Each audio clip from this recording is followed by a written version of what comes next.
Alegria começar mais um programa Gente que Fala. Eu sou Liliane Ventura. Estamos ao vivo e simultâneos aí. Transmissão para a Rádio Trianon 740 AM de São Paulo, Rádio Universal 810 AM de Santos, TV Guarulhos, Canal 3 da NET, tvetica.com.br e a nossa gloriosa tvexito.com.br, onde você agora, ao vivo, pode participar através do nosso chat. Ah, Liliane, como é que faz? Vou te explicar. Basta acessar tvexito.com.br e lá ao lado tem um campo onde você participa ao vivo conosco. Ah, não estou acompanhando pela internet, não tem problema nenhum. Por telefone você também pode fazê-lo. É o 11, porque é São Paulo, 5081-3782. Repetindo, 11 5081-3782. Hoje aqui comigo, eu recebo com muita alegria, estava com saudade dele, jornalista, apresentador, Raul Jafé. Tudo bem, Jafé? Oh, que beleza. Que melhor agora estar com você. Eu estava dizendo como você está mais bonita, essa menina. Como Jafé, beleza. Mas tá... é tão bom ouvir, você nem sabe. Vou cancelar o analista hoje. Vou cancelar. Mas você nem precisa, imagina, sempre bonita. Além de todo o charme e a inteligência. Porque a mulher, quando ela é mais inteligente, ela fica mais bonita ainda. Oh, meu a Deus. Beleza se destaca. E a Liliane você é suspeito, porque você sabe que mutuamente somos fãs, né? Você sabe o quanto você sabe o quanto eu também mas são te confetes admiro. sinceros. Com certeza. Também conosco o desembargador Américo Angélico, presidente do Instituto dos Advogados de Santo Amaro. Satisfação tê-lo aqui, tudo bem? Bom dia, boa tarde, aliás, né? Boa tarde a todos, aos companheiros da mesa. Salve, Liliane, um prazer muito grande em estar aqui no Gente que Fala. Também conosco, meu amigo, querido jornalista José Carlos Cicarelli. Tudo bem, Cicarelli? Boa tarde ao Luiz Alonso, que eu estou conhecendo hoje.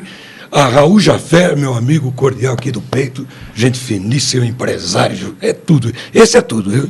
E doutor Américo Angélico, uma pessoa que eu admiro, sou fã, é o meu ícone. Muito bom. Deixa eu apresentá-lo aqui também, arquiteto e administrador Luiz Alonso. Como vai, Luiz? Tudo bem? Vou bem, tudo ótimo, Liliane. Muito bom estar aqui com vocês. Boa tarde a todos também que estão ouvindo e vendo a gente. Muito bom tê-lo aqui. Só para reforçar, você pode e deve participar conosco ao vivo através do telefone do ouvinte, que é o 11 5081 3782, 11 5081 3782, também por chat da TV Êxito. Já estou aqui conectada com você, você acessa lá tvexito.com.br e participa conosco, tá? Gente, e a despedida de Eduardo Campos teve áreas de ato político com distribuição de bandeiras e jingles tocados em carros de som. Velório e enterro ocorreram 4 dias após sua morte, com cerimônia que reuniu 160 mil pessoas, segundo o governo de Pernambuco. A cerimônia teve, inclusive, a participação de diversos políticos, incluindo todos os atuais candidatos à presidência da República. Eu acompanhei, até porque fiquei em casa no final de semana, Jafé, acompanhei pela cobertura brilhante que fez a Globo News e muitas coisas me chamaram a atenção lá, mas vamos ver os seus apontamentos, que aí a gente vai falando junto aqui. O que você achou? Você sabe que eu não gosto de acompanhar muito essas situações, porque foi muito triste, né? Eu não sei, talvez pelo fato dele ter 5 filhos, né? Um menininho com síndrome de Down, quer dizer, e ele falando, eu lembro desse comentário dele, que ele falou, esse menininho nasceu na família certa. Quer dizer, foi uma coisa que só isso já mostra a índole dele, de uma pessoa boníssima, embora diz que na política ninguém é bobo, né? Na política não tem gente boa, mas ele sempre nos pareceu ser uma pessoa de bem, um bem intencionado, e outro negócio, não estava decolando na campanha, né? As pesquisas não mostravam que ele vinha decolando, embora tudo começa agora com esse horário eleitoral. De qualquer maneira, foi uma comoção. Até hoje, esse acidente aéreo está envolto assim, em mistérios, né? Eu não sou daqueles que gostam de teorias da conspiração, mesmo que eu não sei dizer quem teria interesse na morte dele, de tal maneira, se ele fosse um candidato talvez que estivesse na ponta ou crescendo assustadoramente, né? Então, não sei se vale as teorias da conspiração, embora um jatinho tal qualidade, né, novo, que praticamente voa sozinho, o clima estava ruim, mas não estava tão ruim assim, a ponto de acontecer uma tragédia desse jeito. Se ele foi atingido por um drone, se foi atingido não sei por quê, por alguém da periferia lá que deu um tiro lá dentro, testando um míssil terra-ar, que tudo pode acontecer, eu não sei. Mas tudo isso tem que se apurar. Mas, de qualquer maneira, eu me lembrei da comoção com a morte do Tancredo Neves, que o país parou. Né? O brasileiro é solidário na morte. Ninguém vota no sujeito, mas quando ele morre, vira um herói. Né? No Brasil é assim. Então... Desembargador, seus comentários? Eu avalizo tudo que foi dito aí pelo Jafé. E realmente, eu creio que no fundo, nós nos defrontamos também com a morte, né? Além do tipo da morte, porque a morte é uma coisa muito difícil para quem vive, né? E quando a morte é de repente e é de uma pessoa que está assim no ápice da carreira, jovem ainda, da idade, com né? todos os valores da sociedade, família, disputando a presidência da República, então a coisa toma ares assim de profunda indagação. De tristeza, indagação e tudo isso. Então, o que se nota aqui, esse número tão grande de pessoas, 160 mil pessoas lá no enterro, no funeral, a presença de todos os candidatos, mostra a importância da morte de Eduardo Campos, que vinha trazendo, aparentemente, pelo menos, um novo conceito político, um conceito assim mais solidário, um conceito mais de amizade, de respeito entre os adversários, porque uma coisa é inegável, a campanha dele era uma campanha altamente ética.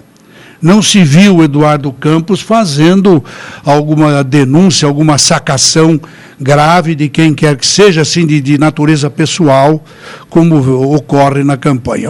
É uma perda lamentável para o país, porque era uma promessa muito grande de um pernambucano, de um cidadão ilustre, e agora nós temos que viver e olhar daqui para frente, porque a vida continua, né, Liliane? Muito bem, vamos saber o que pensa também ele, que é arquiteto e administrador, Luiz Alonso. Olha, eu concordo com tudo o que foi dito, mas a gente tem que ver que é muito recente, as investigações estão só começando, e deixa muito a pensar a forma que ocorreu, a época que aconteceu. Eu acredito que só com o passar do tempo a gente vai entender mais claramente essa tragédia, o que ela representou tanto para as eleições quanto para a política brasileira. Muito bem, participa aqui conosco a Vera Lúcia, viu? Diz assim: eu espero que isso não sirva de bandeira para a candidata Marina comover o eleitorado. Uma coisa é uma coisa, outra coisa é outra coisa. Você acha que pode ir por esse caminho, Cicarelli? Não, ela tentar comover é uma coisa. Agora, que mudou o quadro político, mudou completamente. Porque o Eduardo Campos tinha entrado, mas ele estava preparando uma campanha para 2018, para ser conhecido nacionalmente. E agora mudou, porque passou para a Marina, que teve 20 milhões de votos nas últimas eleições. Não quer dizer que ela vai ter 20 ou 40, sei lá quanto, mas que mudou, mudou. Agora, eu não concordei com misturar política com o sepultamento. Isso aí eu não concordo. Agora, que tem que haver já tratativas, porque tem que ser escolhida ainda o candidato ou a candidata a vice-presidente, então nós temos que aguardar tudo isso. Agora, eu acho que a Marina vai, por isso mesmo, porque há assim um aspecto emocional nessa coisa, eu acho que ela vai subir. E aquilo então ficou diferente. Totalmente diferente hoje é o quadro do que estava e do que está, porque mudou. Agora, Cicarelli, você acha... Eu não sei se ali teve tanto conotação política, não, porque eu achei de bom tom, inclusive, que os demais participassem do velório. Não era o mínimo que podia se esperar que eles fossem comparecer. É que alguns procuraram aparecer demais, né? Então, realmente, alguns fizeram algum teatrinho ali que deixou margens a interpretações. Aliás, isso, qual é a sua opinião, Liane? Porque você falou que você tinha já uma opinião sobre todo o aspecto do funeral. E nós queremos ver a sua opinião. Eu fiquei realmente observando esse tipo de comportamento para saber se alguém ia querer tirar proveito, porque é muito leviano no momento de dor, né, em respeito à família, todo mundo. Gostei muito do cerimonial, entender que, como a viúva dispôs o caixão tão próximo ali dos transeuntes, né, da população, deixar com que os candidatos ficassem também na posição de povo. Gostei daquilo.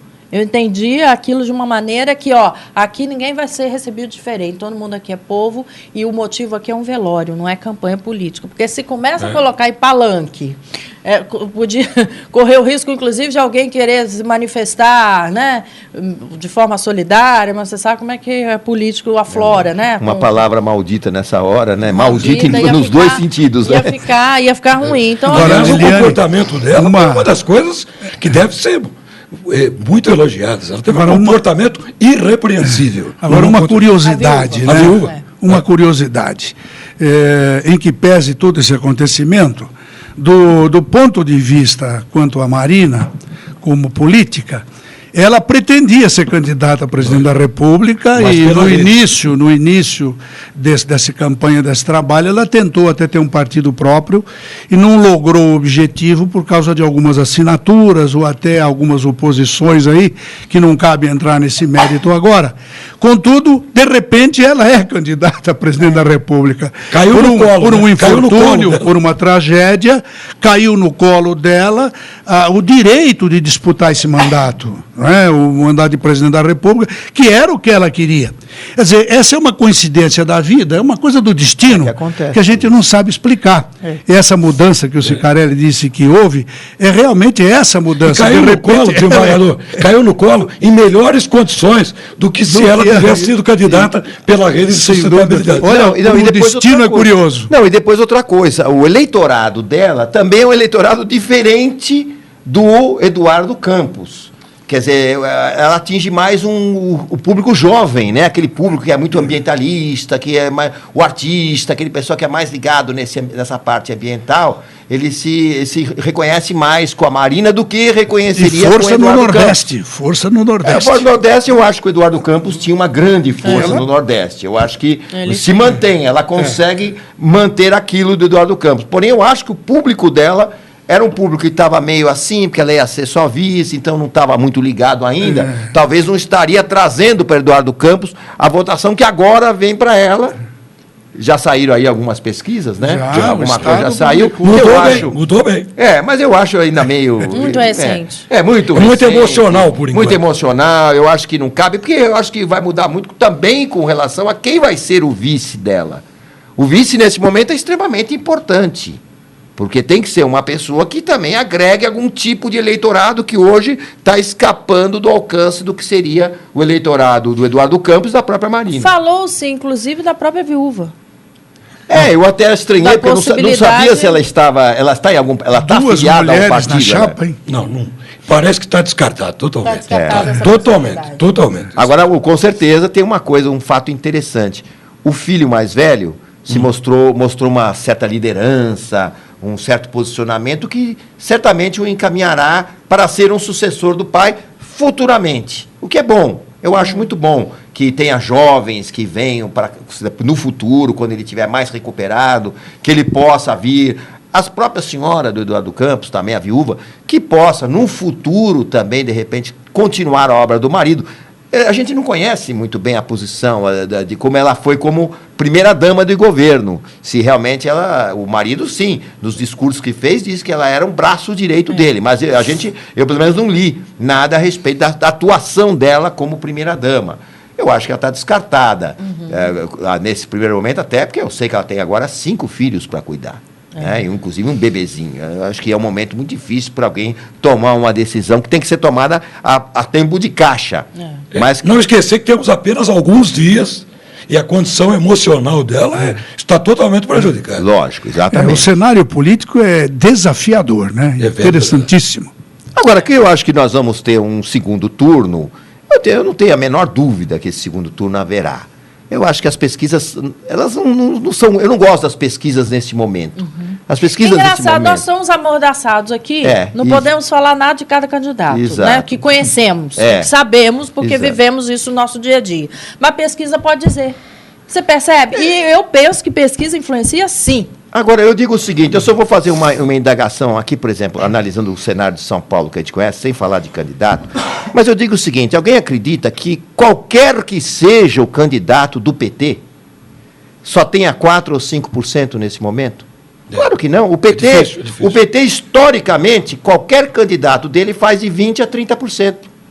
Isso é histórico. Você olha nas eleições anteriores, você vai ter a pesquisa de 5. Então, será que a pesquisa foi nas zonas menos populosas da cidade, onde aqueles quadros que a gente costuma ver no final de cada eleição, azul do PSDB, vermelho do PT, de segundo turno, de primeiro turno, será que alguém pode acreditar que um candidato petista só tenha 5%, uma vez que o petista é uma religião?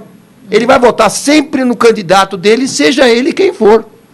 Esteja com pouca cotação, como ele vai votar. Eu estou vendo, por exemplo, que cada vez mais, a gente sempre falou só no petismo, mas hoje a gente vê que tem também o tucanismo. Claro. Gente que não vota no candidato tucano porque ele é bom, não. Porque ele é candidato tucano. Então ele vai receber a votação só porque ele é um candidato tucano. Então, quer dizer, hoje nós já temos...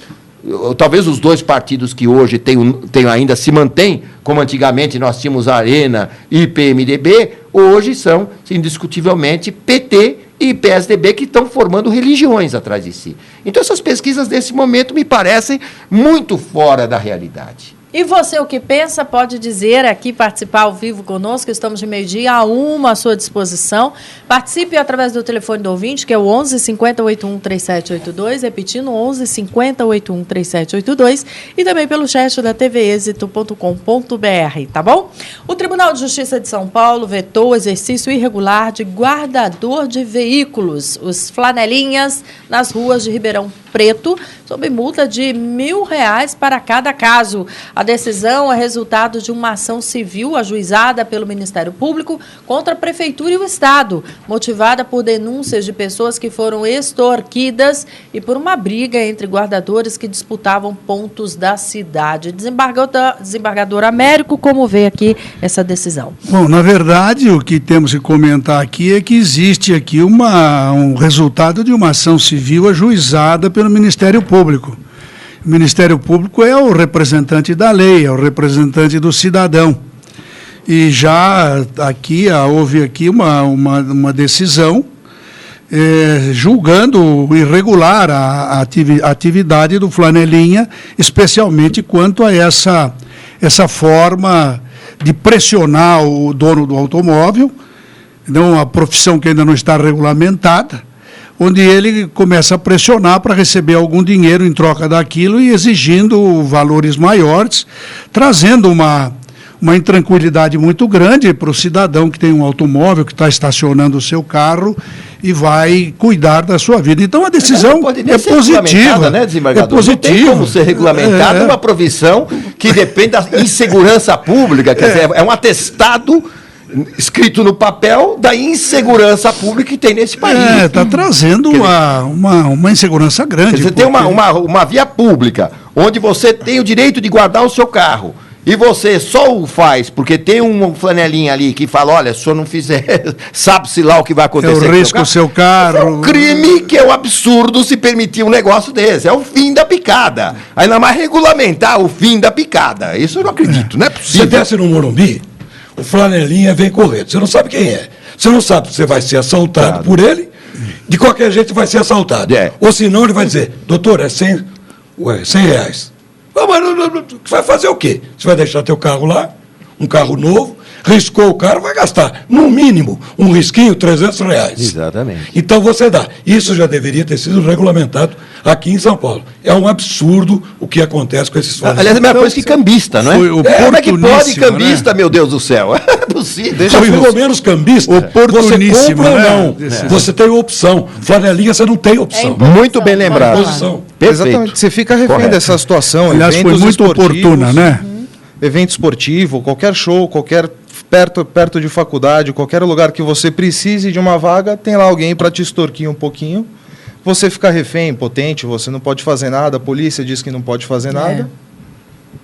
Muito bem, começou por Ribeirão Preto. Olha, participam aqui pelo chat ainda. A Laurir diz assim, O que eu acho estranho é essa caixa preta não conter as informações de voo. É preciso investigar e lembrar também dos outros 6 mortos, hein? Afinal, não estava no avião apenas o Campos. Triste, mas é importante frisar isso. Também aqui conosco participa de Cachoeirinha, Jerusa, Liliane. Hoje estava vendo na internet a quantidade de pessoas tirando selfie com um caixão ao fundo. Boa parte do povo que estava ali se dividia entre curiosos que queriam aparecer na rede social e outros de políticos do PSB que estavam distribuindo panfletos. Uma vergonha, porque ninguém pensa na dor das famílias. Que coisa, né? É mesmo, muito selfie com caixão ao fundo, mas que coisa mórbida, triste, né? Enfim. É horrível. Mas tem muita gente que se aproveita disso. Eu me lembro um dia que me chamou a atenção, foi quando na morte do Mário Covas. Então tinha uma câmera parada, colocada ao lado, e muita gente parava ao lado do caixão e virava para a câmera, como que eu disse, estou aqui. Quer dizer, era mais importante do que o caixão, do que a pessoa. Várias pessoas fiquei notando isso. Quer dizer, um absurdo. Tem gente que vai no velório de não vai no velório do familiar e vai nesse velório de uma pessoa conhecida. Aí o amigo dele fala assim, te vi na televisão, hein? Você estava lá, né? Exato. Um absurdo. Olha aí, com o crescente sucesso da gastronomia no país, começam a surgir alternativas culturais e educativas ligadas ao setor. É o caso das escolas e oficinas de culinária voltada tanto para crianças quanto para os pais, que proporcionam atividades de curta duração e até eventos e festas temáticas, nas quais os convidados participam da criação e da confecção de seu próprio cardápio. É isso, Luiz? É isso, Liliane. Quando a gente fala em comida na vida do brasileiro, vai muito além da alimentação. Tudo entra uma questão cultural muito forte para o brasileiro, né? Para todos os latinos, acredito. Então, é isso que a gente tentou trazer para Estúdio Chef, trazer a comida e a educação continuada dos profissionais da área, quem quer aprender um pouco mais sobre a área, trazer esse conhecimento mais próximo das pessoas. E a gente trabalha também com crianças, para você pegar desde cedo os baixinhos, para dar esse gosto pela comida, o valor que a alimentação tem e tudo que gira em torno desse universo. Os pratos são muito elaborados? Não? A gente tem pratos de todos os tipos. Para as crianças são pratos mais simples, claros, mas elas preparam tudo do começo ao final e comem ali na aula mesmo. Tem aquelas pratos que é para quem diz que não sabe nem quebrar um ovo. A gente tem a solução para essa pessoa também. E também temos solução para quem é um profissional na área, que quer aperfeiçoar seus pratos, quer expandir sua área de conhecimento, seus serviços. Então a gente engloba todas essas etapas da culinária. Vou perguntar para o Luiz, crianças a partir de que idade, Luiz? A partir de 4 anos a gente tem crianças participando da aula. Mas como é que ela lida com fogo? Não, e as crianças e adolescentes boa pergunta. Faca só de plástico para cortar fruta, coisas assim.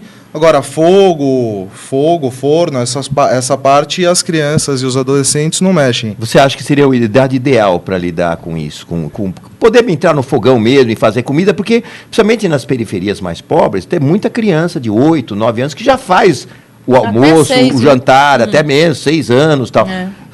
E muitas vezes, aliás, acontecem acidentes tremendos em cozinha por causa disso, porque ela está lá, às vezes até trabalhando direitinho na cozinha, mas a irmãzinha menor vai lá e mexe e tal, enfim. Eu gostaria de entender, porque você sabe por que, Helena, eu fiz essa pergunta? Importantíssimo.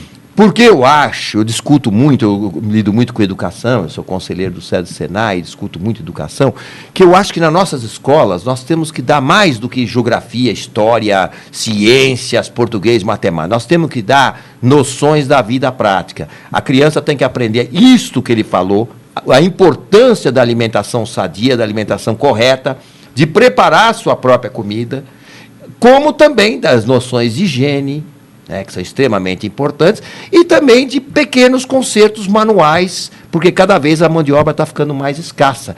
E a criança que aprende a fazer um monte de coisas, quando ela é criança, ela se desenvolve melhor para a vida. Porque não fica fardo. Não fica fardo. Você sabe que eu sou muito grata à minha mãe, e eu rendo aqui homenagem a ela, Zizi Ventura. Beijo, te amo muito, ela sabe disso, mas vale dizer, ela sempre fez das tarefas da nossa casa algo lúdico, nunca fez por obrigação, e mesmo tendo quem nos ajudasse.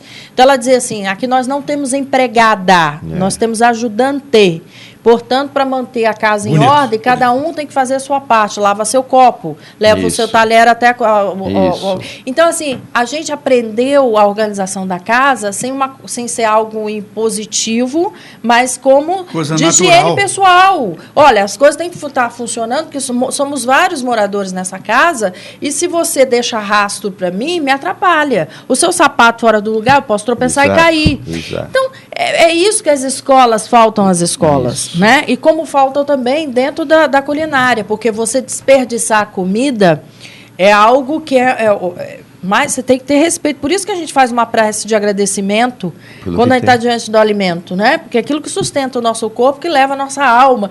Então, tudo isso passa por essa conscientização e educação mais ampla do que só os conhecimentos de matemática e português, como você bem colocou aí, que todos são importantes, né? E hoje nós temos que ter geral, porque você tem que aprender, porque você começa a aprender em casa, no Lógico. curso que o Luiz dá, falta- como economizar, porque você corta uma batata, você vê a pessoa que você olha, de repente, a gente mesmo que tem empregado, principalmente a empregada nova, você olha, acabou, jogou metade da batata, fala, mas isso aqui não presta. Como não presta, minha filha? Isso aqui vai servir para Aliás, eu ia você. perguntar isso para você, baseado na pergunta na fala do doutor Raul. Faca, como é que faz a criança? E outra, a Ela é de altura, por plástico, exemplo, a altura da pia e do fogão, para mexer nas coisas. Muito não bom, é? perfeito. Então, exatamente, são bem pertinentes as perguntas, porque as crianças têm necessidades Porque a especiais, estatura- diferente dos adultos. E atendendo os dois públicos é uma questão que sempre teve presente ali no desenvolvimento do projeto. Esse conhecimento é indispensável para uma boa Exato. educação, viu? Eu tive Sem um exemplo dúvida. em casa, minha mãe, minha avó faleceu num desastre, minha mãe tinha 8 anos e pouco. Com 9 anos, ela começou a cozinhar para a família toda. Exatamente, Ela foi isso uma aí. coisa, não é porque é minha mãe, mas foi realmente. Que é verdade, ele deve dizer. Bom, pela tua educação já se vê que deve ter sido uma Então, senhora sabe o que brilhante. fazia? Ela fazia para alcançar a pia e o fogão, colocava um caixotezinho, ela subia nesse caixote e ficava marejando tudo ali, com 9 anos de idade. Exato. E que é a realidade de muitos. A realidade Naquele hoje é essa, como a Liliana lembrou, a Liliane conhece bem as periferias, que ela trabalhou com várias reportagens.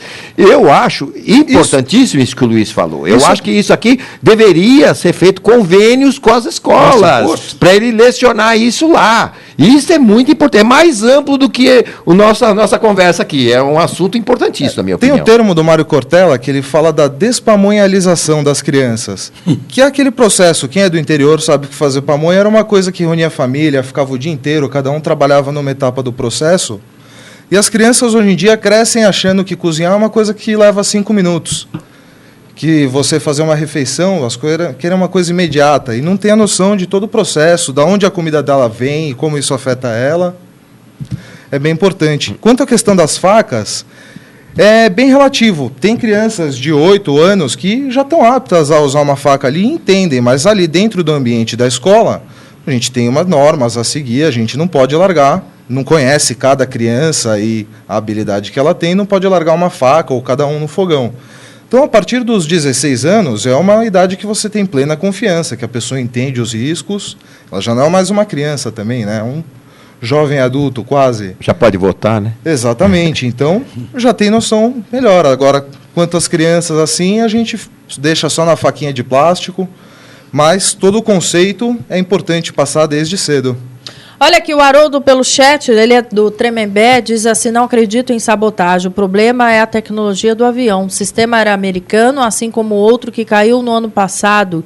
Isso sim é preciso destacar. A Laura, Raul, discordo de você, esse legado político me lembra uma certa família do Maranhão.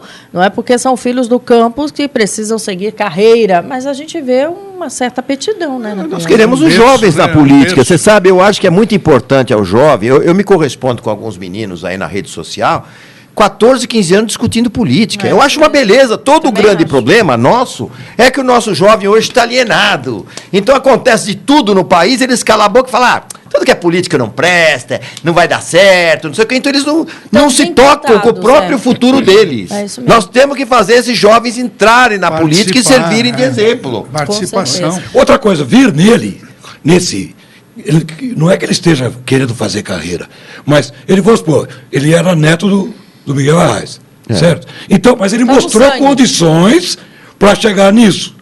Agora tem outro que fica ali parado. Não, só porque ele é parente, vamos... Não é o caso. Então, tem coisas e coisas. Só lembrando, antes do nosso intervalo, que amanhã nós estaremos em novo horário, em razão do horário eleitoral, né, gratuito aí, político. Nosso horário, a partir de amanhã, o programa começa às 12h50, tá? Então, eu te espero, com certeza, com um programa recheado de muitos convidados interessantes, assuntos de seu interesse. Não perca amanhã, em novo horário, às 12h50, o Gente que Fala, em razão do horário eleitoral gratuito. Vamos a um rápido intervalo comercial, voltamos já já. Mas é importante. A cada programa, trataremos de um assunto específico em pequenas doses, tais como o que define uma família, a família e seu funcionamento, a função da família, os 4 fundamentos da família, o subsistema conjugal, o subsistema parental, o subsistema filial e fraternal e o subsistema social.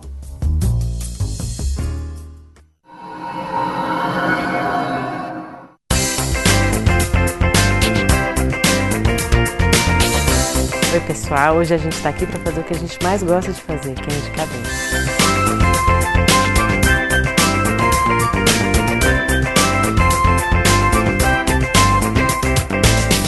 Gente, eu tô aqui na casa do Carlos Alberto de Nóbrega. Permitir que esse lado humano venha à tona, porque ele está abafado. Você vai ensinar pra gente como é que faz bolinho de bacalhau da família? Vem com a gente que a gente indica bem. Estamos de volta com o programa Gente que Fala. Você pode continuar conosco aí, participando do nosso chat através do www.tvexito.com.br. Estamos ao vivo de 12h a 1h. Temos reprise às 18h10 e amanhã o Gente que Fala em novo horário. Não perca, viu? Eu te espero aqui às 12h50. Lembrando ainda que você pode e deve baixar o aplicativo da TV Êxito aí no seu smartphone, no seu tablet. É esse aqui, ó. De graça, um clique, você pode acionar a nossa programação 24 horas à sua disposição. Gente, a pior seca em mais de um século transforma os grandes rios paulistas em caminhos de pedra e areia. Os 5 principais rios que cortam ou banham o estado, Piracicaba, Tietê, Grande, Mogi, Guaçu e Paraíba do Sul, estão com menos de 30% da água que deveriam ter nesta época do ano. O rio Tietê é um dos mais longos e importantes da região, já pode ser atravessado inclusive a pé na região de Itu. Hein, Cicarelli? Eu estou começando a ficar muito preocupada. Você está começando, eu já estou acabando, porque faz muito tempo que eu estou preocupado. Que loucura, não? Está uma loucura espetacular isso aí. Entre aspas, espetacular, né? Quer dizer, no mau sentido. Porque realmente a coisa é muito grave e o que é pior, não há perspectiva a curto e médio prazos para que isso seja resolvido. Então nós vamos aguardar. Nem pode pensar em São Pedro, porque a perspectiva, pelas condições climáticas, não prevêem chuvas próximas para final do ano, começo do ano, e até para 2016. Então a situação é muito crítica e vamos ver o que pode fazer. Só o homem lá de cima que pode resolver e dar uma colher de chá para a gente. A Patrícia pergunta para você aqui, Luiz Alonso, qual é o endereço da sua escola de culinária? Olha, nossa escola fica na Zona Oeste, na Imperatriz Leopoldina, 1091. Se você quiser mais informações no nosso site www.estudiochef.com.br, tem nossa agenda, contato e toda a nossa variedade de cursos que a gente oferece. Perto do Ceasa. Já fica perto do Ceasa, já está bom. Pertinho na boca, lá, né? Não, é uma dica para quem quiser.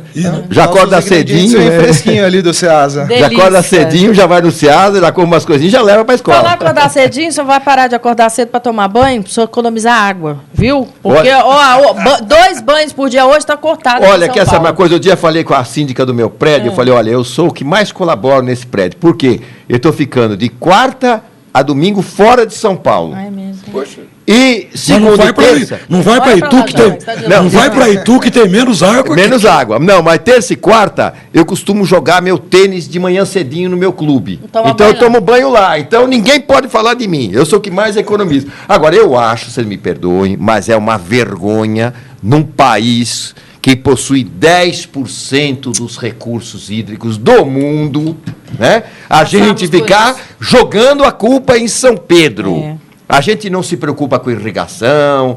Bom, a gente não, né? Porque no agronegócio, o pessoal está todo preparadinho. Eles não são bobos. Eles se preparam e fazem o agronegócio deles, sabendo se pode ou não haver chuva. Outro dia eu estava assistindo na Globo News mesmo, não, na GNT, Cidades e Soluções, um grande programa da televisão, mostrando esse problema de água em Israel, que é o pior dos exemplos. É o caso mais restrito. Eles dessalinizam água, olha só, lá não tem nada. Mostra alguns córregos, que é uma tristeza. O córrego deles é uma tristeza. O que eles têm de catarata lá é um córregozinho ridículo que eles fazem. No entanto, eles tratam a água do lixo, a água do esgoto é tratada para depois servir de gotejamento na lavoura. Reuso, né? Reuso. Eles têm uma máquina lá, que até uma época eu me estudei para ver se trazia para o Brasil, é uma máquina água de enchente, é um grande recipiente, a água de enchente entra por um lado e sai na torneira para você beber no outro. Então, se falar em falta d'água e culpar São Pedro, um negócio desse, me dá até mal-estar. Né? Mal-estar. Eu prefiro nem comentar, porque eu vou começar a envolver nome de pessoas e não posso. Não pode, porque nós somos, sabe o quê? Multados, se a gente falar. Não posso. Mas é no Brasil todo, hein? Não é só aqui no estado de São Paulo. Mas isso porque eu, há muitos anos atrás, eu acompanhei um grande produtor brasileiro, Edu Filistock e Nereu Cerdeira, que fazem filmes maravilhosos, estão até com um seriado espetacular agora na televisão. Eles fizeram um filme chamado Soluços e Soluções, que era de pessoas assim como nós, que estamos aqui conversando. Um deles falou, quer saber, eu vou resolver esse problema lá. Chegou, pegou o dinheiro que ele tinha, pedido conta na firma, pegou um caminhoneiro amigo, comprou um monte de furadores de poços artesianos e foi para os lugares mais distantes do Nordeste onde faltava água e foi perfurando poços. E o pessoal que não tinha água para nada, os poços começaram a sair. Só que depois mostra a perseguição que eles passaram por isso, porque estavam resolvendo o problema. Então, no Brasil, é uma vergonha esse país. Eu tenho bronca do Brasil, até vergonha de ser brasileiro, de conviver num país que usa a tecnologia quando bem entende. Aliás, só por conta da iniciativa privada, porque quando na iniciativa pública é terrível. Isso é verdade. O problema é que a gente tem muita solução e falta boa vontade e competência para aplicar essas soluções. Claro. Eu tive a oportunidade também de ver no deserto do Novo México comunidades inteiras que subsistiam sem ligação externa de água, de esgoto, de eletricidade, só com uma arquitetura sustentável, através de cisterna e geradores de eletricidade eólicos, no meio do deserto, sem depender de nada. Em situações muito menos favoráveis, não se passava necessidade nenhuma ali, inclusive numa região escassa de recursos hídricos. Olha, há mais porém, hein? Me lembrei de Dubai. Dubai, que era um deserto há 30 anos atrás, hoje é uma cidade maravilhosa e não tem água. A água é do mar, de cada 8 litros de água do mar, eles fazem 1 litro de água potável e uma outra parte para irrigação. É uma cidade cheia de jardins, exuberante com o verde e com as suas grandezas da natureza. É indescritível, né? Quem conhece e não sabe, tem água, não tem rio, não tem nada. A água é do mar. Quer dizer, está faltando no Brasil curiosidade. Nós estamos mal acostumados. A natureza aqui sempre foi muito pródiga, sempre tivemos muita água, como disse o Jafé, temos aí um dos países de percentual de maior recurso no universo e está faltando um pouco de criatividade. E quando começa a chover, inunda tudo, né? Morre gente aí. Muito triste, Jafé. Nós temos se não o maior, um dos maiores lençóis freáticos do mundo. 10% dos recursos hídricos. Então, eu vejo edifícios aqui, por exemplo, estava no Campo Belo esse final de semana. Aquilo vaza, aquilo que sobra, vaza como um rio na rua, tudo desperdiçado. Isso. Ali perto da Roberto Marinho.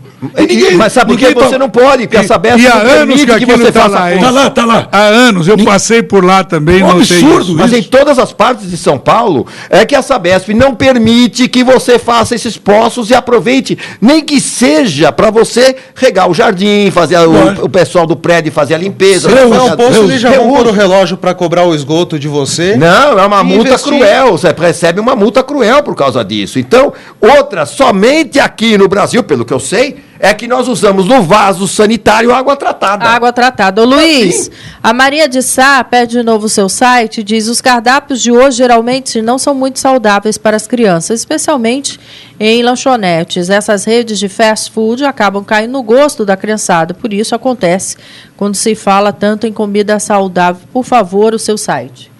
O nosso site é www.estudiochef.com.br.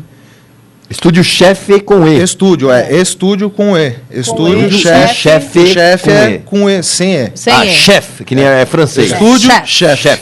De Tá. Perdizes, o Jair, para o doutor Américo, na sua avaliação, como se comportará o eleitorado paulista na eleição para senador, hein?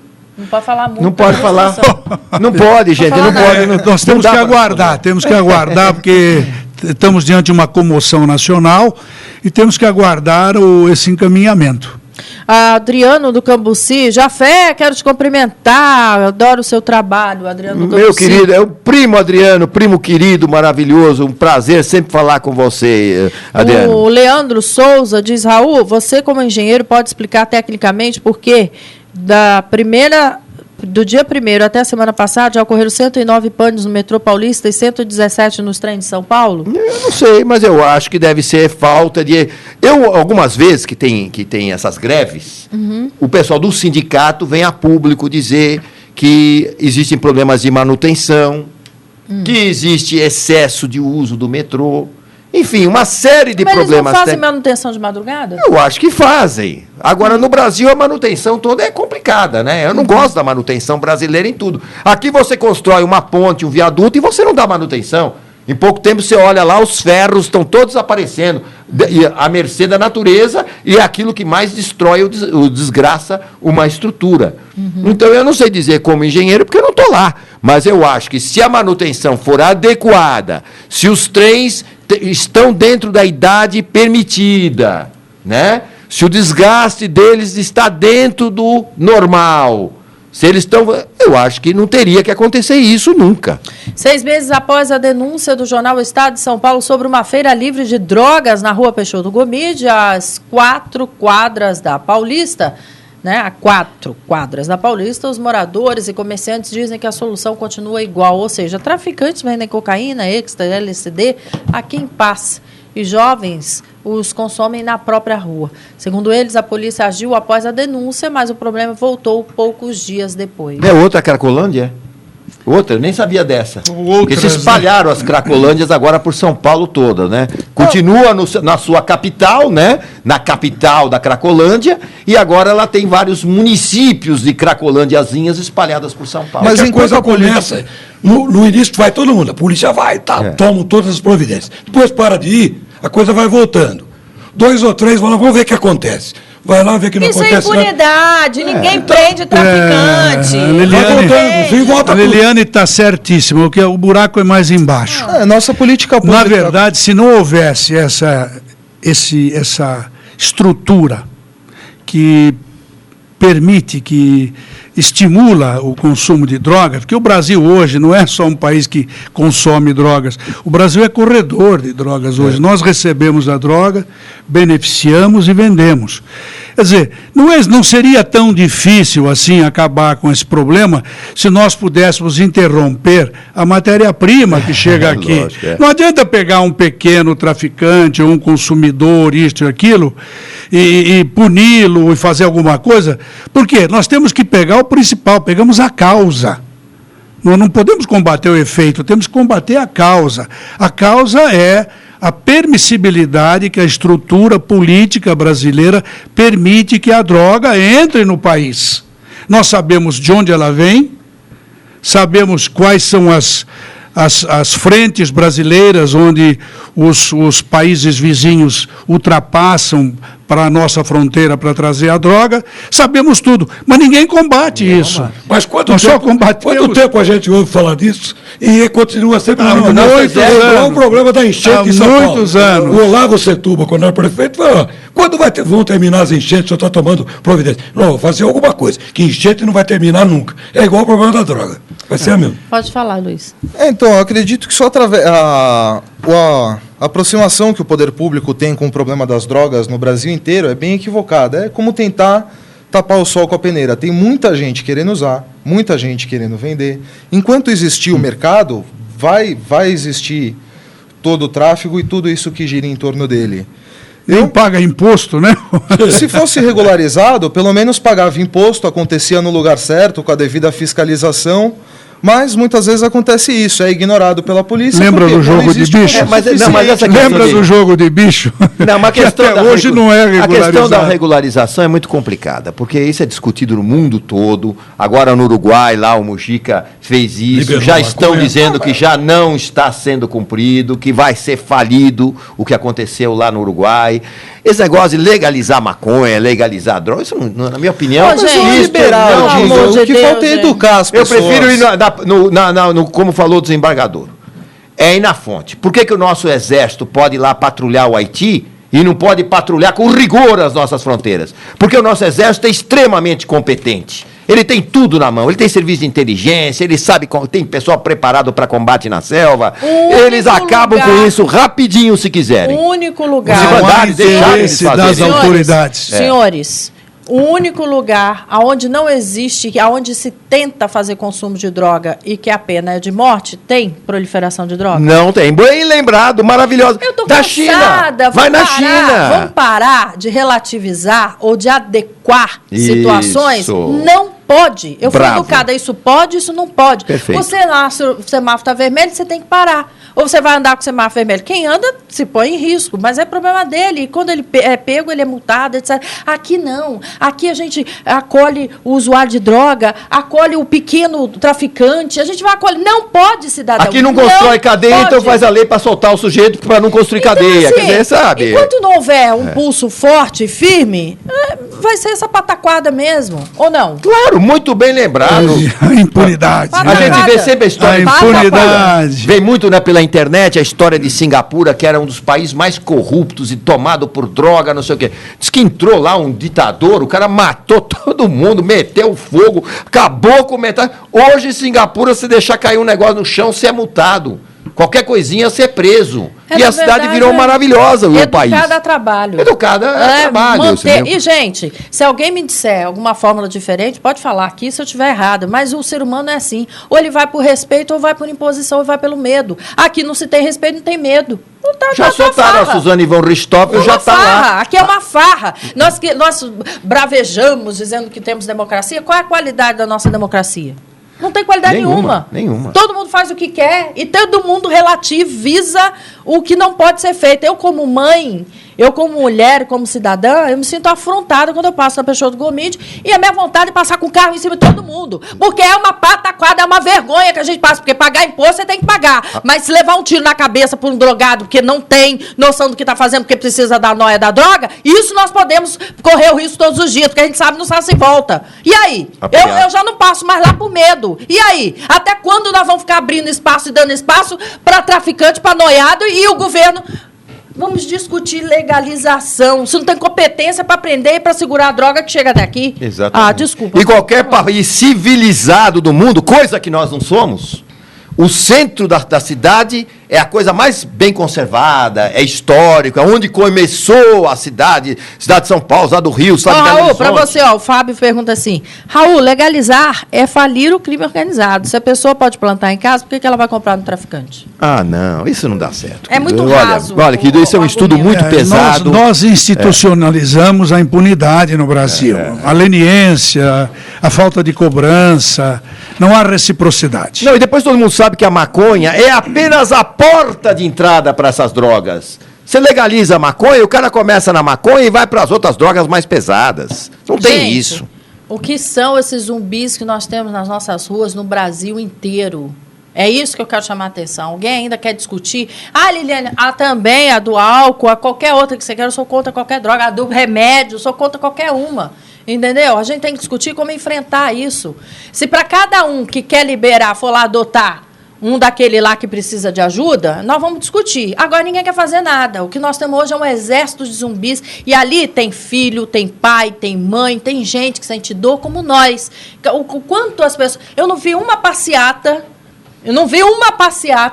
daqueles que defendem a legalização Bem em lembrado. prol daqueles que estão lá precisando de ajuda. Exato. Bem lembrado. E nem vão ajudar como voluntários. Não vi nenhuma passeata. Aí veio discutir, nós estamos vivendo um caos, e a qualquer momento você pode levar um tiro na cabeça assim, porque próximo à minha casa uma menina levou um tiro na cabeça, porque no assalto, na abordagem no semáforo, a menina foi fazer menção de pegar a bolsa da mãe que estava na direção, o cara se assustou, deu um tiro na cabeça dela porque estava noiado. Quer dizer, o direito dele de ser noiado, ele tem, do Estado. É verdade. Aí eu passei lá, chamei a polícia, falei, olha, aqui eles estão usando droga, cada dia aumenta mais. Aí não pode fazer nada, porque eles têm que tomar iniciativa própria de dizer se querem ou não ser levados. Então, quer dizer, é brincadeira. É lidar de uma forma infantil com um caso tão sério que é a droga na nossa sociedade. É infantil. É infantilizar pela incompetência. Apoiado. Apoiadíssima. Vambora. Apoiadíssima.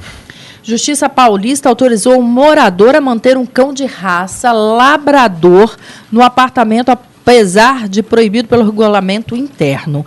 O prédio alegava que o animal era de grande porte. O dono do cão disse que o animal é dócil e não oferece perigo aos moradores. Muito bem, o desembargador Neves Amorim concluiu que não pode afirmar que um cachorro de médio ou grande porte cause mais perturbação que um de pequeno, diz ele. Pode ser uma questão extremamente relativa. E aí? Tá certíssimo ele. Lá em casa a gente tem 2 maltês, que são, do tamanho de uma bolinha de futebol, e tem o bulldog, que é um cachorro de grande porte, um bulldog americano. O que mais incomoda, com certeza, são os 2 pequenos. O grande, às vezes, eu até me preocupo. Você mora em apartamento? Eu moro em casa. Mas é um fator também, né? Ainda que fosse em apartamento ou casa, o que se discute aqui é um animal maior ou menor incomodar mais ou menos, sendo que o animal, além de estar dentro do apartamento do cidadão, não necessariamente vai latir, incomodar os outros, na medida que o cara cumpre com os deveres dele, deixa o bichinho dele limpinho e calado durante a noite, por que não? O importante é que o animal maior, de maior porte, ou que possa oferecer perigo ao cidadão, ele use a focinheira. Isso sim. Porque A área comum. Não, mas que é a questão aqui é um pouco diferente. A questão é que o regulamento interno do edifício, que equivale à convenção, Que são diferentes. proíbe animal de grande porte. Então a questão é essa. O desembargador aqui, Neves Amorim, que por sinal eu conheço, eu trabalhei com ele no Tribunal de Justiça de São Paulo, por sinal bastante lúcido, ele interpretou aqui o sentido de que, se o animal é de pequeno porte ou é de grande porte, a diferença que vai fazer é se ele perturba ou não o condomínio, independente do que está na convenção. Então, ele interpretou, porque a lei não é só aplicada, a lei é interpretada, o juiz interpreta. Então, ele interpretou que este cão aqui, embora de porte maior, ele só vai ter que sair do condomínio se ele perturbar. Porque aí sim existe uma restrição social, quando o cão é nocivo ao condomínio, faz muito barulho, etc. e tal, o juiz pode até chegar e pedir para que o cão vá para o centro de zoonose. E às vezes o pequeno faz mais barulho que o grande. Né? E também o pequeno com relação aí, porque entra Se até o direito... Um pincher, ele Isso. fica latindo dia e noite. Exatamente, entra até o direito de vizinhança aí no condomínio com relação a barulho. Então, a lucidez aqui do desembargador Neves Amorim parece que foi muito boa, porque o que ele não viu aqui é na queixa que o animal de grande porte estava incomodando o condomínio. Isso não apareceu aqui. Não foi dado. Se estivesse incomodando, ele então diria, além de incomodar, é de grande porte. Então, ele aplicaria a lei no sentido de resolver a questão. Eu penso demais também, vou botar a lenha na fogueira, que passarinho preso em gaiola, cão preso dentro de apartamento de um porte desse, entendeu? Você tinha que fazer a mesma coisa com o dono. Pegar o dono e falar, você vai ficar recluso aqui? Não dá, gente. Você quer adotar um animal, você tem que, no mínimo, ver quais as condições que você vai oferecer para esse animal. Um labrador dentro de um apartamento de 50 metros quadrados, pode? Pode, gente. Não pode, Não é gente. bom nem para ele. Não é bom nem para o animal. Você vai mudar o estado Não, desde que você... animal. Não, mas na verdade é o seguinte, desde que você passeie com ele, não dá, não de manhã ou de é. noite, ele Mas vive bem. aí, A energia Liliane, do animal, você tem um parque onde ele pode partindo, correr. exercitar o partindo bicho, do né? particular para o geral, o raciocínio da Liliane e do meu móvel está certo. Mas do geral para o particular, não, porque tem o livre-arbítrio. Se a pessoa está na área exclusiva dele, que é o apartamento, porque no condomínio tem área exclusiva e área comum, ele tendo o cão, o animal na área exclusiva, é um direito Eu dele. vou trazer o veterinário. Mas dizer aí que é não dá saudável para pro você animal. impedir não é isso. saudável pro Mas animal, ele tem que gente. circular Não pela área não é. comum também. Não é. Olha, ó. Cachorro, não fica só na porta, ele tem A que Fátima diz assim, Mas isso é uma atribuição do acho- dono. Do acho dono é um que tem que fazer absurdo isso. tomar conta disso. proibir animal em apartamento. Tanto o bichinho sofrendo, pedindo socorro, e tanto o adotante aí precisando de um amigo. Essas verdade, regras estão impedindo isso. Óbvio que temos que obedecer regras, mas isso é demais. Tem que ver qual é a sua metragem, onde você mora. Você mora no cubículo, quer levar um labrador? Não pode. Ou entra você ou só o labrador. Bom, você vai dividir isso é espaço. verdade. Eu Agora, acredito, você pensar, ter um labrador gente. dentro de uma kitnet seria uma coisa verdade, cruel. eu Agora, também acho que aí é um pouco de exagero. Você Mas não se tem- ele leva, de repente ele anda com aquele labrador Ó, de manhã. a 3 Luciana quilômetros, diz assim, 4. Liliane, pode sim. Eu adoro quando discorda. O importante eu é o também. amor, o carinho que o dono tem. Eu sou Claro que pode apaixonado sim. por animais, é Se por a isso que eu pessoa defendo. não tem uma casa, qual o problema de ter um apartamento? Eu não concordo, Luciana. Eu fico imaginando se alguém me coloca no cubículo, eu ia ficar louca. Eu ia mostrar um instinto aí que não é bom. Mas, ó, aqui também a gente respeita, né? Liliane e Raul puxaram nossa orelha aqui, ó. A solução, então, é matar todo mundo? Pelo amor de Deus, falem de programas sociais que priorizem cuidado com o cidadão nas periferias. Ninguém fala de genocídio nas periferias, dos jovens negros e pobres sendo exterminados, diz ela aqui. Isso é muito prosaico, minha querida. Você está sendo muito prosaica. Me desculpe, mas aquela coisa tão linda, não sei o quê. Em primeiro lugar, tem que prevalecer o direito das pessoas de bem.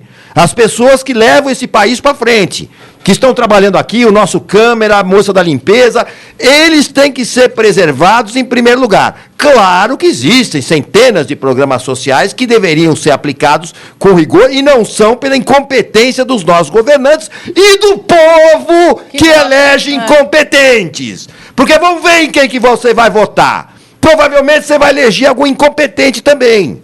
Porque fica com pena, por causa disso, ele falou bonitinho, ele é isso e tal. Então nós temos que pensar o seguinte: primeiro lugar, o direito das pessoas de bem. Elas não podem ser sobrepujadas pelas outras. Agora, tem que haver tratamento. Por que não faz hospitais para drogados? Deveriam ser muitos hospitais para os drogados. Deveriam ser muitas prisões para o preso não ficar vivendo como bicho, enjaulado. É isso aí. Agora, não fazem nada e vocês elegem mal, elegem pessimamente os seus governantes, deputados e vereadores e depois ficam achando bonitinho, coitadinho, mas coitadinho. Não, e Para com esse aonde- negócio de coitadinho, e pô. aonde em que situação você viu que negociar, né, com traficante ou favorecer o uso de droga deu certo? Que Nunca, não dá. Não tem. Agora, no lugar onde diz lá, não, inclusive foram defender o brasileiro, lembra? Todo mundo consternado, um surfista que foi para Pra Indonésia. Pra Indonésia, que Ô, levou- condenado à Filho, morte. Sabia que não podia entrar. Mas Isso. sabe o que é? Brasileiro, que aqui Isso. negocia tudo. Sabia que não podia entrar e entrou. Você percebe? Bem feito. Não dá para negociar. As leis têm que ser para todo mundo. Já mostrou que é incompetente para ter presídio, porque eu também não sou. Eu sou sobre os direitos humanos. O seguinte, o cara tá lá, tá preso para cumprir pena, que tem que ter dignidade no cumprimento da E pena. tem que se Não é o que tentar acontece. se recuperá-lo da melhor maneira Não é o que possível. acontece, muito pelo contrário, lá é a faculdade do crime. Não é assim que a gente vê? É. Aqui já tentou de tudo, negócio da... Agora, gente, periferia, você quer falar de periferia? Vamos conversar sobre periferia, então. Não são lá que os nossos jovens todos são recrutados para o mundo da droga? Ou não? Ou eles são recrutados por E você tráfico? fez 500 reportagens sobre isso. Então, você é uma esse É conhecedora. um universo que eu conheço de perto. Então, assim, não tem como negociar com droga. Ou pode ou não pode. Aqui mais ou menos pode. É que nem a redução da maioridade penal. O Brasil e mais 4 países também medíocres, né? São os que mantêm a redução da maioridade penal só aos 18 anos. Ao seu ver, qual seria o... No momento que o cidadão tem consciência do que ele está fazendo. E outra, vários países, inclusive vou dar o exemplo da França. A França chegou um momento que a maioridade penal era com 18 anos, que nem no Brasil. Aí eles chegaram à conclusão que com todos os programas de recuperação de primeiro mundo que foram implantados, não adiantou. Reduziu-se para 13 anos. Ou seja, pau que nasce torto, nem sempre endireita fácil. Mas desculpa, mas a França dá oportunidades que o Brasil não dá. A gente não pode discutir maioridade penal, redução aqui, sabe por quê? Porque o Estado não oferece Não, nada mas que eu estou de falando, mas condição. eu quis dizer Nada, isso, né? Liliane. É. Eu quis dizer isso, se lá eles oferecendo tudo que eles ofereceram, na Inglaterra, países adiantados que oferecem reformatórios de qualidade, com lazer, com trabalho, com tudo, não conseguiram e foram obrigados a baixar a maioridade, nós, os bidus, vamos continuar continuar com 18? Olha, há um fato relevante aí com relação a essa discussão. Há pouco tempo, fez-se um estudo numa das favelas mais importantes do Rio. Um minutinho, vamos lá, concluir. Do Rio de Janeiro, e verificou-se que a criminalidade era maior depois da implantação das UPPs do que antes. Ixi, é outro programa que a gente tem que discutir. Muito bom, hein? Sua fala, hein, desembargador, como sempre. Eu tenho que... A Rayala já me avisou que a gente tem que ir embora, mas agradecer imensamente a participação de cada um de vocês. Lembrando que Gente que Fala tem a direção geral do jornalista Fausto Camunha, produção Zenilda Salvato, Rayala Brandão e Pedro Schiavon na pauta, José Carlos Sicarelli na redação, junto com toda a equipe do Gente que Fala. Um beijo a todos e até